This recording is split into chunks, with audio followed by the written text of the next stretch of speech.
যে ইবাদত বন্দেগী করেছি, কতটুকু করেছি, কে গুনাহ কতটুকু করেছি।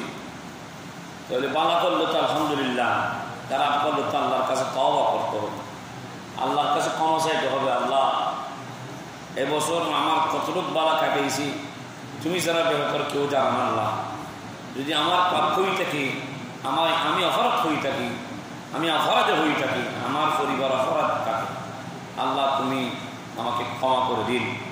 নতুন বছর আসতেছে, আল্লাহ 1447 দিনে আসতেছে।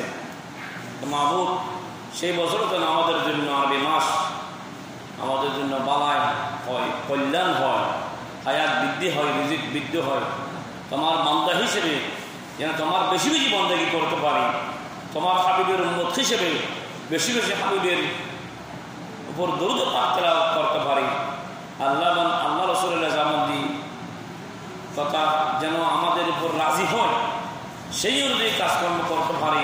আল্লাহ, আউলিয়া কেরামের যেন সুনজর হয়, মুরব্বীদের যেন কথা মতো চলতে পারি, মা বাবা, এবং তাদের আগামী জীবনটা যেন সমৃদ্ধ হয়, কোরআন হাদিসের আলোকে হয়, এভাবে আল্লাহর কাছে প্রার্থনা করতে হবে।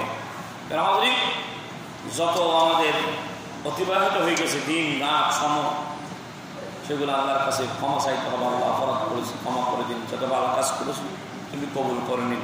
সামনে যেন আল্লাহ বেশি বেশি তোমাকে রাখতে পারি, তোমার হাবিবের উপর দরুদ পাক তেলাওয়াত করতে পারি। লাকাদ কানা লাকুম ফি রাসূলিল্লাহি উসওয়াতুল হাসানাহ। আমার রব্বুল আলামিন বলেন, লাকাদ কানা লাকুম ফি রাসূলিল্লাহি উসওয়াতুল হাসানাহ, তোমাদের জন্য রাসূল পাক সাল্লাল্লাহু আলাইহি ওয়াসাল্লামের মধ্যে উত্তম আদর্শ রয়েছে। যেন সেই রাসূল পাক সাল্লাল্লাহু আলাইহি ওয়াসাল্লামের উত্তম আদর্শটি আমরা ধারণ করে নিজের জীবন যেন এগিয়ে যেতে পারি, নিজের জীবনকে আলোকিত করতে পারি। আল্লাহর কাছে আমরা আরজ করি, আল্লাহর কাছে প্রার্থনা করি। আমাদের প্রার্থনা, আমাদের আরজ